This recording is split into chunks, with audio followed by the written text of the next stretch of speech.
نحمدہ ونصلی ونسلم علی رسولہ الکریم وعلی آلہ الطیبین الطاہرین اجمعین اما بعد فاعوذ باللہ من الشیطان الرجیم بسم اللہ الرحمن الرحیم ویسألونک عن المحیض قل هو اذى فاعتزلوا النساء فی المحیض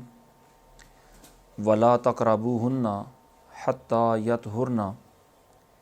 فَإِذَا تَطَهَّرْنَ فَأْتُوهُنَّ مِنْ حَيْثُ أَمَرَكُمُ اللَّهُ إِنَّ اللَّهَ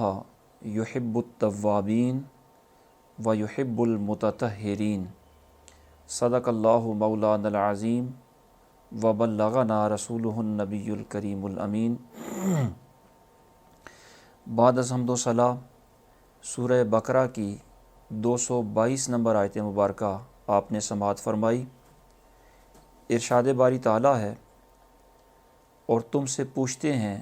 حیض کا حکم، تم فرماؤ وہ ناپاکی ہے، تو عورتوں سے الگ رہو حیض کے دنوں، اور ان سے نزدیکی نہ کرو جب تک پاک نہ ہو لیں۔ پھر جب پاک ہو لیں تو ان کے پاس جاؤ جہاں سے اللہ نے تمہیں حکم دیا، بے شک اللہ پسند کرتا ہے بہت توبہ کرنے والوں کو اور پسند رکھتا ہے ستھروں کو۔ اس آیت مبارکہ میں جن الفاظ کا استعمال ہوا ان کے معنی ملاحظہ فرمائیں۔ ارشاد باری تعالیٰ ہے، وَيَسْأَلُونَكَ عَنِ الْمَحِيضِ، اور آپ سے حیض کے بارے میں پوچھتے ہیں۔ لفظ محیض اس آیت میں 2 دفعہ استعمال ہوا۔ یہاں جو پہلی دفعہ استعمال ہوا یہ مصدر ہے، لفظ حیض سے مشتق ہے، اور اس سے آگے فَاعْتَزِلُوا النِّسَاءَ فِي الْمَحِيضِ، وہاں جو لفظ محیض استعمال ہوا وہ ظرف ہے۔ تو ارشاد فرمایا آپ سے حیض کے احکام پوچھتے ہیں۔ شریعت کی اصطلاح میں حیض اس خون کو کہتے ہیں جو خواتین کو مخصوص ایام کے اندر رحم سے نکلتا ہے۔ تو ارشاد فرمایا قل هو اذی، محبوب انہیں فرما دیں کہ وہ ناپاکی ہے، نجاست ہے، گندگی ہے۔ اذی کا مطلب ناپاکی اور نجاست، جس طرح یہاں استعمال ہوا اسی طرح دیگر قرآن و حدیث کے اندر بہت سارے مقامات ہیں جہاں اذی کا معنی نجاست ہے۔ مثلا سرکار نے ارشاد فرمایا، اذا اصاب احدکم اذی فلیمسحہ بالارض فلیصلی فیہا فانہ لہ طہور، کہ جب تم میں سے کسی کے جوتے کو نجاست لگ جائے تو اسے زمین سے رگڑ کر پونچھ لے، اور یہ پونچھنا ہی اس کے لیے طہارت ہے۔ تو ارشاد فرمایا قل هو اذی، آپ انہیں فرما دیں کہ یہ حیض ناپاکی ہے، نجاست ہے۔ فاعتزلوا النساء فی المحیض، تو حیض کے دنوں میں عورتوں سے دور رہو اور ان سے مباشرت اور مقاربت نہ کرو۔ یہ ممانعت کب تک ہے؟ فرمایا حتی یطہرن، جب تک وہ پاک نہ ہو جائیں۔ یہاں لفظ یطہرن میں 2 قرأتیں منقول ہیں۔ ایک قرأت تو یہی ہے جو معروف ہے، حتی یطہرن، اس کا معنی ہوتا ہے وہ پاک ہو لیں۔ مراد یہ ہے کہ جب ان کا وہ ماہواری حیض ختم ہو جائے تو وہ پاک ہو گئیں، اس وقت تک ان سے مجامعت اور مباشرت کی ممانعت ہے۔ اور دوسری قرأت اس میں یطہرن والی ہے، اس کا معنی یہ ہے کہ ان کے وہ مخصوص ایام، وہ کیفیت ختم بھی ہو جائے اور اس کے بعد وہ غسل بھی کر لیں۔ تو ارشاد فرمایا جب وہ پاک ہو جائیں فَأْتُوهُنَّ مِنْ حَيْثُ أَمَرَكُمُ اللَّهُ، تو اب ان کے پاس آ سکتے ہو جہاں سے اللہ رب العالمین نے تمہیں حکم دیا ہے۔ یہ اب ان کے پاس آؤ، یہ حکم صرف اباحت کے لیے ہے، یعنی ماواری ختم ہونے کے بعد عمل زوجیت کرنا واجب نہیں، صرف مباح ہے۔ اور اگرچہ یہاں صیغہ امر استعمال ہوا، لیکن قرآن مجید کا ایک اسلوب یہ بھی ہے کہ جب قرآن مجید کسی چیز کو منع کرنے کے بعد اس کی اجازت کے لیے صیغہ امر استعمال کرتا ہے تو وہاں اس امر سے مراد وجوب نہیں ہوتا، بلکہ صرف اجازت اور اباحت ہوتی ہے۔ قرآن مجید کے اندر اس کی بے شمار مثالیں موجود ہیں۔ مثلا سورہ مائدہ کی دوسری آیت مبارکہ میں ارشاد باری تعالیٰ ہے، یا ایھا الذین آمنوا لا تحلوا شعائر اللہ ولا الشہر الحرام ولا الہدی ولا القلائد ولا آمین البیت الحرام یبتغون فضلا من ربہم ورضوانا۔ یہ ممانت والے احکام تھے، اس کے بعد اجازت دی، فَإِذَا حَلَلْتُمْ فَاصْطَادُوا، یعنی ممانت کے بعد ارشاد فرمایا کہ جب احرام سے نکلو تو شکار کرو۔ تو احرام کے اندر جن چیزوں کی ممانت تھی، احرام کی پابندیوں سے نکلنے کے بعد اب شکار کرنا واجب نہیں ہے، صرف مباح ہے، اس کی اجازت ہے۔ اسی طرح سورہ جمعہ کی 10ویں آیت مبارکہ میں ارشاد فرمایا، فَإِذَا قُضِيَتِ الصَّلَاةُ فَانتَشِرُوا فِي الْأَرْضِ وَابْتَغُوا مِنْ فَضْلِ اللَّهِ، کہ جب جمعہ ہو چکے تو جمعہ کے دوران تو ظاہر ہے کام کاج کرنا، کاروبار تجارت کرنا اور دیگر معاملات میں مصروف رہنا یہ ممنوع ہے۔ تو اس ممانت کے بعد جب جمعہ ہو چکے تو ارشاد فرمایا فَانتَشِرُوا فِي الْأَرْضِ، زمین میں پھیل جاؤ۔ یہاں زمین میں پھیلنے کا حکم بھی صرف اباحت کے لیے ہے، ورنہ اگر کوئی جمعہ کے بعد بھی مسجد میں بیٹھا رہے تو یہ بڑی فضیلت کا باعث ہے۔ تو عرض کرنے کا مقصد یہ ہے کہ قرآن مجید جب ارشاد فرماتا ہے کہ ان ایام میں عورتوں سے دور رہو اور جب وہ پاک ہو جائیں تو اب ان کے پاس آؤ، یہاں آنے کا جو حکم ہے یہ صرف اباحت کے لیے ہی ہے۔ اس آیت کریمہ کے ضمن میں مفسرین نے دو اس کے شان نزول بیان فرمائے ہیں۔ ایک اس کا شان نزول یہ ہے کہ عرب کے جو یہودی تھے وہ ایام حیض میں عورتوں سے بہت زیادہ نفرت کرتے تھے، ان سے کھانا پینا بھی جدا کر لیتے، اپنے مکان بھی ان سے علیحدہ، رہائشیں بھی جدا کر لیتے، اور انہیں اپنے مکانوں میں بھی برداشت نہیں کرتے تھے، ان سے گفتگو تک نہیں کرتے تھے، حتیٰ کہ انہیں دیکھنے سے بھی اجتناب کرتے تھے۔ جب عرب کے یہودی یہ طرز عمل اختیار کرتے تو ان کے زیر اثر دیگر اہل عرب میں بھی یہی رسمیں رواج پا چکی تھیں۔ تو حضرت سیدنا ثابت بن دحداح صحابی رسول ہیں رضی اللہ تعالی عنہ، انہوں نے اور دیگر صحابہ اکرام نے بارگاہ رسالت میں عرض کی، یا رسول اللہ، ہمارے لیے تو ایسا کرنا دشوار ہے، ہمیں تو اسلام حسن سلوک کا حکم دیتا ہے، اور خاص طور پر اگر انہیں گھروں سے جدا ہی کریں تو سردیوں کے اندر تو بہت زیادہ مشکل پیدا ہو جاتی ہے، تو ہمارے لیے کیا حکم ہے؟ تو ان کی اس درخواست پر اللہ رب العالمین نے یہ آیت مبارکہ نازل فرمائی اور ارشاد فرمایا کہ ان مخصوص ایام کے اندر صرف مباشرت اور مجامعت کی ممانت ہے، باقی کسی شے کی ممانت نہیں ہے، اور یہودیوں کا یہ طرز عمل بے جا ہے۔ دوسرا، یہودیوں کے طرز عمل کے برعکس عیسائیوں کا معمول یہ تھا کہ وہ ان مخصوص ایام کے اندر بھی اپنی خواتین اور اپنی بیویوں سے مباشرت کر لیتے تھے۔ اس سلسلے میں حضرت سیدنا اسید بن حضر اور عباد بن بشر رضی اللہ تعالی عنہما، ان دونوں صحابہ نے سرکار سے پوچھا یا رسول اللہ، عیسائیوں کا یہ جو عمل ہے اس بارے میں ہمارا دین ہمیں کیا کہتا ہے؟ تو سرکار دو عالم صلی اللہ تعالیٰ علیہ وسلم نے انہیں تنبیہ فرمائی، اور سرکار نے اپنے غلاموں کو، اہل اسلام کو، یہودیوں اور عیسائیوں کی افراط و تفریط سے منع کر کے درمیانی راستہ بتایا، اور فرمایا کہ ان ایام حیض میں مباشرت منع ہے، یعنی عیسائیوں کے طرز عمل کو نہیں اختیار کرنا، اور باقی حسن سلوک سارے کے سارے کرنے ہیں، یعنی یہودیوں کے طرز عمل کو بھی نہیں اختیار کرنا۔ اس آیت مبارکہ کے ضمن میں جن مسائل شرعیہ کا مفسرین نے استخراج فرمایا، ان میں سے ایک مسئلہ تو یہ ہے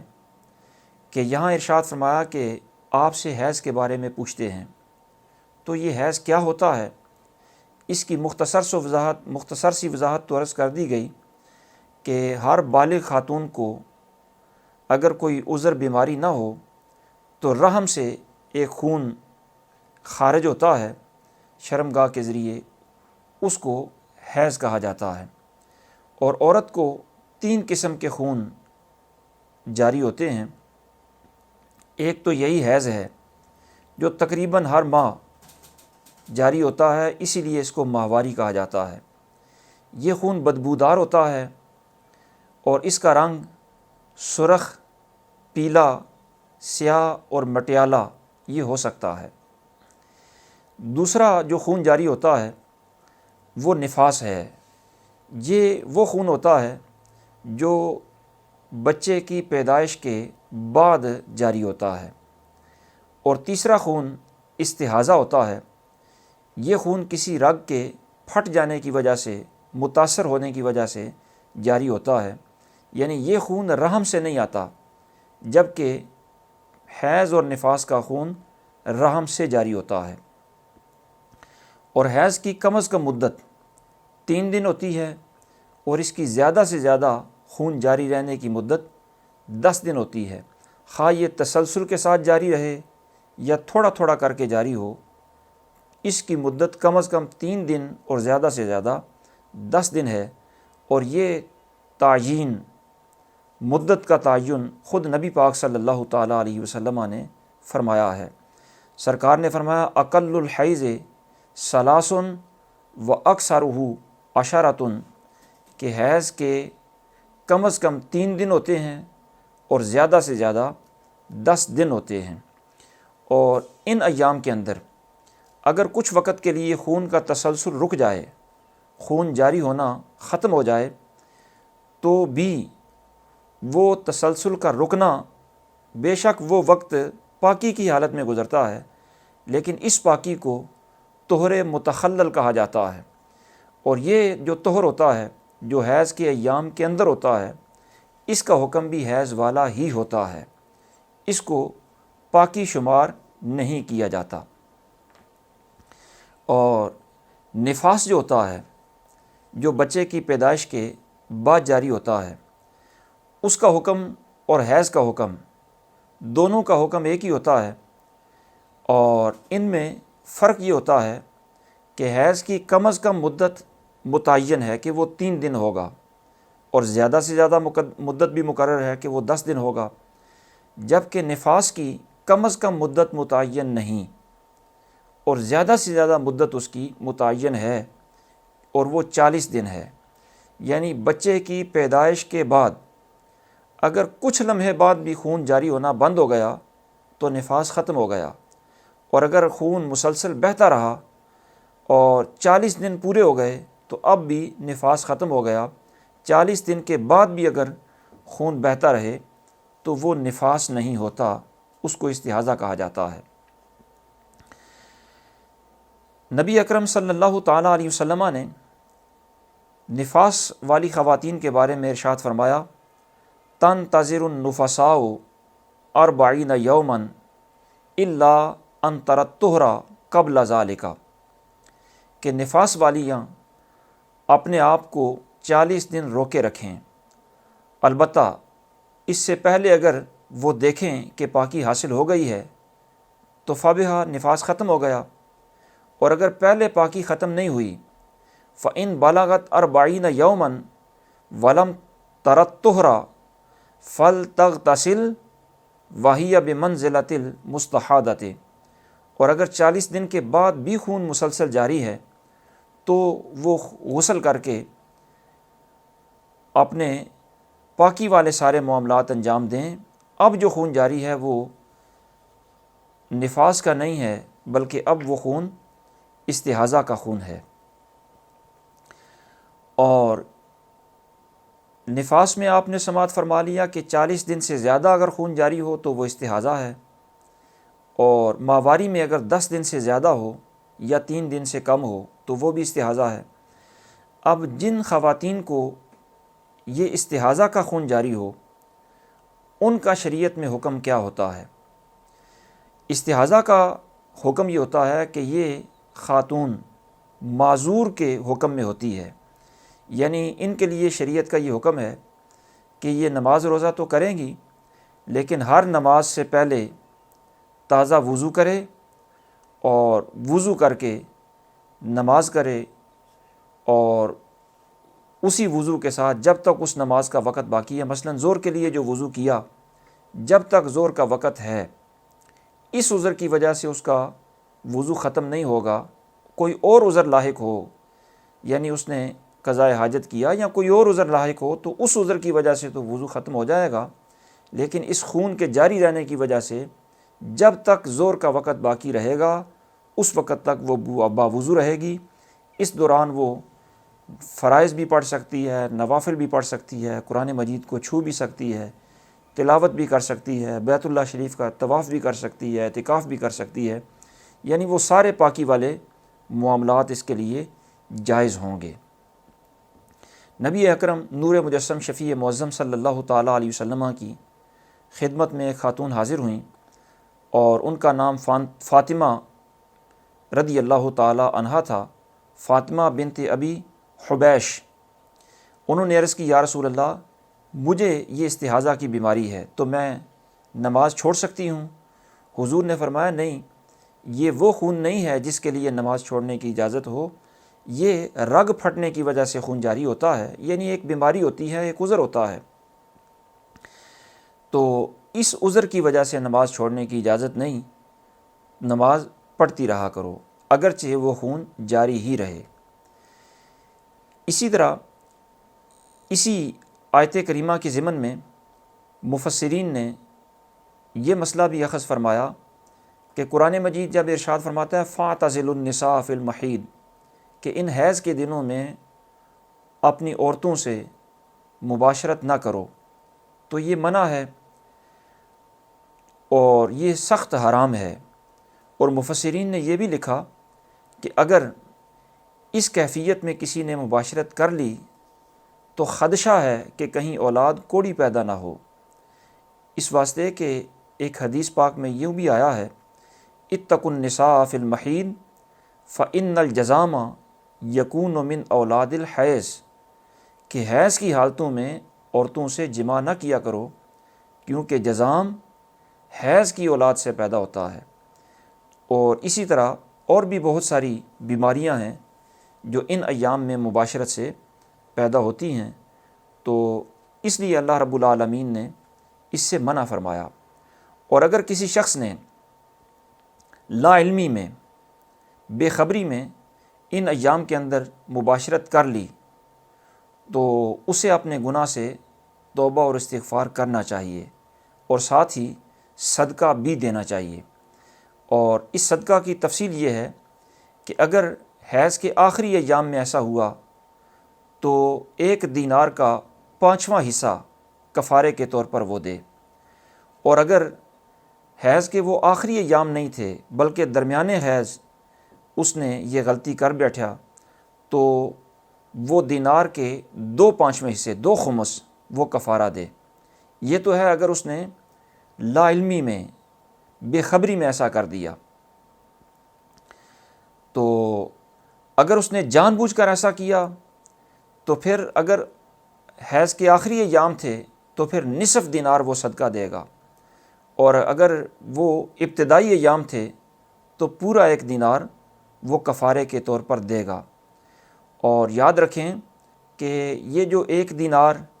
یا دینار کا آدھا حصہ پتہ ہونے کے باوجود مباشرت کا کفارہ ہے اور اس کی توبہ اپنی جگہ پر اس نے کرنی ہے، اور لا علمی کے اندر جو 1 خمس اور 2 خمس ہے، تو دینار کا وزن کیا ہے؟ اہل علم نے، مفسرین نے یہ لکھا کہ دینار کا وزن 4.5 ماشے سونا، یعنی 4.36 گرام سونا ہوتا ہے۔ تو جو بندہ یہ غلطی کرے وہ حرام کا ارتکاب تو کر ہی رہا ہے، اس کے ذمے اب توبہ کے ساتھ ساتھ، استغفار کے ساتھ ساتھ یہ صدقہ دینا بھی اس پر مستحب ہے۔ اگر وہ دے تو فبہا، اور اگر توبہ ہی کر لے اور صدقہ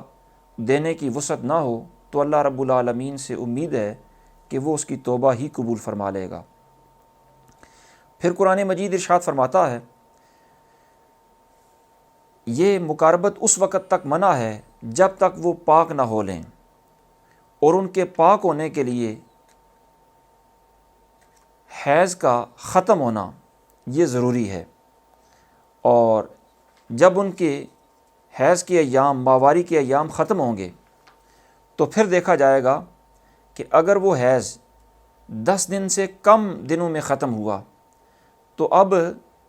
ان سے مباشرت جائز تو ہے، لیکن تب تک جائز نہیں جب تک وہ غسل نہ کر لے، یا اس پر اتنا وقت نہ گزر جائے کہ ایک نماز جو فرض ہے وہ اس کے ذمہ لازم ہو جائے، یعنی یا تو وہ غسل کرے یا ایک فرض نماز اس کے ذمہ لازم ہو جائے، اتنا وقت گزرے تو اس کے بعد اس سے مباشرت کی اجازت ہے۔ اور اگر 10 دنوں کے بعد وہ حیض ختم ہوا تو غسل سے پہلے بھی مباشرت کرنا اس سے جائز ہے، اگرچہ غسل کر لینا بہتر اور افضل ہے۔ یہ تو ہے آزاد مسلمان عورت کا حکم، اور کتابیہ عورت اگر کسی کے نکاح میں ہو، اگرچہ اس کو نکاح میں رکھنا مناسب نہیں، لیکن پھر بھی اگر کسی کے نکاح میں ہو تو اس کا حیض اگرچہ 10 دن سے کم مدت میں ختم ہو تو بھی غسل سے پہلے اس سے مباشرت کرنا حلال ہوتا ہے۔ اور حائضہ بھی، یعنی حیض والی خاتون بھی اپنا غسل اسی طرح کرے گی جس طرح وہ جنابت کی حالت میں غسل کرتی ہے، یعنی اس کے بالوں کی جڑ تک پانی کا پہنچنا یہ لازم ہے۔ سارے بال اگر نہ بھی کھولے، اور بال کھولنا اگر اتنے مشکل ہو گئے ہوں، گنجلک ہو گئے ہوں کہ بال کھولنے میں حرج پیدا ہوتا ہے، تو بال اگر سارے نہ بھی کھولے تو بالوں کی جڑ تک اگر پانی پہنچ گیا تو غسل ادا ہو جائے گا۔ اسی طرح قرآن مجید ارشاد فرماتا ہے کہ ان کی پاکیزگی کے بعد ان سے مباشرت کر سکتے ہو۔ تو مفسرین نے یہ مسئلہ بیان فرمایا کہ عورت سے مباشرت چند شرائط کے ساتھ جائز ہے۔ پہلی شرط یہ ہے کہ وہ آپ کے نکاح میں ہو یا آپ کی وہ باندی یا لونڈی ہو۔ دوسری شرط یہ ہے کہ وہ خاتون حالت احرام میں نہ ہو۔ تیسری شرط یہ ہے کہ اس کا رحم کسی اور کے نطفے سے خالی ہو۔ اور چوتھی شرط یہ ہے کہ وہ حیض و نفاس سے پاک ہو۔ پانچویں شرط یہ ہے کہ اس خاتون نے روزہ نہ رکھا ہوا ہو۔ اور چھٹی شرط یہ ہے کہ وہ حالت اعتکاف میں بھی نہ ہو۔ اور اسی آیت مبارکہ کے ضمن میں مفسرین نے یہ مسئلہ بھی اخذ فرمایا کہ حیض و نفاس کی حالت میں مباشرت کرنے سے اللہ رب العالمین نے منع فرمایا، جماع کرنے سے منع فرمایا، اور تلاوت قرآن مجید فرقان حمید وہ بھی خاتون کو ایسی حالت میں منع ہے، اس واسطے کہ نبی اکرم نور مجسم شفیع معظم صلی اللہ تعالیٰ علیہ وسلم کا دین ہمیں یہ حکم دیتا ہے کہ وہ قرآن مجید کو چھو تو پاکیزگی کے علاوہ سکتی ہی نہیں، یعنی جب تک وہ پاکیزہ نہ ہوں اس وقت تک وہ چھو نہیں سکتی۔ قرآن مجید ارشاد فرماتا ہے لا یمسہ الا المطہرون، اور زبانی پڑھنا یہ بھی منع ہے، اس واسطے کہ زبانی پڑھنے کی بھی اس کو ممانت ہے۔ سرکار نے ارشاد فرمایا لا یقرأ الجنوب ولا الحائض شیئا من القرآن، کہ نہ کوئی حالت جنابت میں قرآن پڑھے اور نہ ہی قرآن مجید کو حیض کی حالت میں پڑھا جائے۔ اس لیے ممانت مباشرت کی بھی ہے اور ممانت قرآن مجید کی تلاوت کی بھی ہے، اور اس کے علاوہ بہت ساری چیزیں ایسی ہیں حالت حیض میں جو منع ہیں۔ مثلا نماز نہیں وہ پڑھ سکتی، نہ اس پر نماز فرض اور واجب ہوتی ہے، اور اگر پڑھے گی بھی تو اس حالت میں پڑھی ہوئی نمازوں کی ادائیگی نہیں ہوگی، اور اس کیفیت کے اندر جو نمازیں گزریں ان نمازوں کی قضا بھی اس کے ذمہ لازم نہیں ہے۔ اسی طرح ان ایام کے اندر خواتین روزہ رکھ نہیں سکتیں، البتہ روزہ ان پر واجب ہوگا، یعنی اس کیفیت کے اندر جتنے روزے ان سے قضا ہوئے بعد میں ان روزوں کی قضا انہوں نے کرنی ہے، وہ روزے انہوں نے رکھنے ہیں۔ اور اس کیفیت کے اندر جماع حرام ہے، اس کے علاوہ باقی کوئی بھی اس سے حسن سلوک یا ملاعبت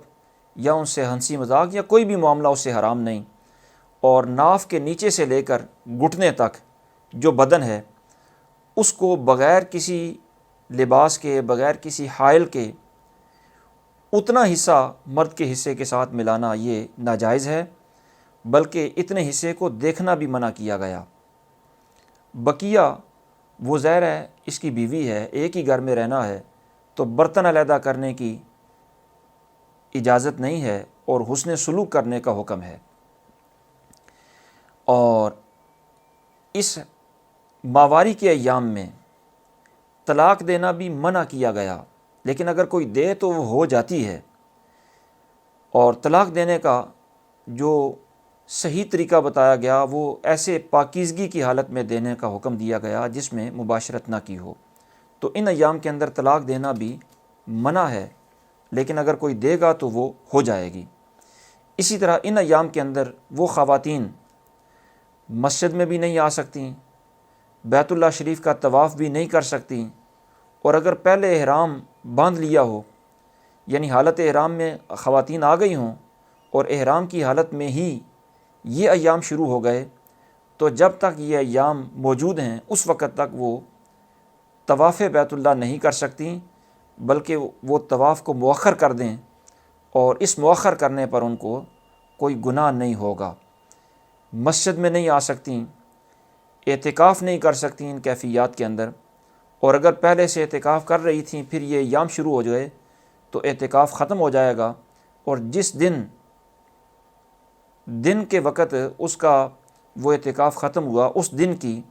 قضا کرنا اس کے لیے واجب ہوگا۔ حضور سید عالم صلی اللہ تعالیٰ علیہ وسلم نے یہ چیزیں منع کی ہیں، اور ان چیزوں کے علاوہ باقی اس کے ہاتھ کی پکی ہوئی روٹی، اس کے ہاتھ کے دھلے ہوئے کپڑے، ان کے اندر کوئی قباحت نہیں ہوتی، اس واسطے کہ سرکار نے ارشاد فرمایا ان حیضہ کے لیست فی یدک، کہ یہ جو ماواری ہوتی ہے اس کی نجاست ہاتھ میں نہیں ہوتی۔ اور ایک موقع پر سرکار نے ارشاد فرمایا جامعوہن فی البیوت واصنعوا کل شیء غیر النکاح، کہ ان کے ساتھ گھروں کے اندر رہو اور سارے معاملات ان سے کرو سوائے مباشرت کے۔ تو جو چیزیں منع ہیں صرف وہی منع ہیں، اس کے علاوہ باقی سارے حسن سلوک کے معاملات کیے جائیں گے۔ اور ان ایام کے اندر قرآن مجید کی زبانی تلاوت بھی منع ہے، لیکن قرأت کے طور پر منع ہے۔ ذکر الہی کرنا، دعائیں مانگنا اور حمد و ثنا کرنا یہ منع نہیں ہے، یعنی وہ قرآن مجید کی کوئی آیت بطور قرأت نہیں پڑھ سکتی مکمل آیت، البتہ قرآن مجید کی ہی کوئی آیت ہو لیکن وہ دعا بھی ہو تو وہ دعا کی قرأت دعا پڑھ سکتی ہیں۔ مثلا ربنا آتنا فی الدنیا حسنہ وفی الآخرۃ حسنہ وقنا عذاب النار، یہ آیت بھی ہے اور دعا بھی ہے، تو بطور آیت اس کی تلاوت نہیں ہو سکتی، بطور دعا یہ پڑھی جا سکتی ہے۔ اسی طرح باقی جتنی بھی آیات دعا کے طور پر اور ذکر کے طور پر ہوتی ہیں انہیں یہ پڑھ سکتی ہے۔ قرات اور ایسی حالت کے اندر خواتین اگر قرات کرنا چاہیں تو وہ ہجے کر کے یعنی لفظوں کو توڑ کر ایک ایک حرف کر کے پڑھیں، یہ ان کو اجازت ہے۔ اور ایسی حالت کے اندر وہ نمازیں تو نہیں پڑھ سکتیں، لیکن ان کے لیے علماء نے یہ لکھا ہے کہ مستحب یہی ہے کہ جب بھی نماز کا وقت آئے وہ وضو کر کے اور اپنے مصلی پر بیٹھ جائیں اور اتنی دیر تک جتنی دیر نماز کے اندر ان کا وقت گزرتا تھا اتنی دیر تک وہ ذکر کرتی رہیں، دعائیں مانگتی رہیں، تاکہ ان کی نماز کی جو عادت ہے وہ عادت برقرار رہے، اس کے اندر تعطل نہ آنے پائے۔ دعا ہے اللہ رب العالمین انہی کلمات کو شرف قبولیت عطا فرمائے۔ وما توفیقی الا باللہ العلی العظیم۔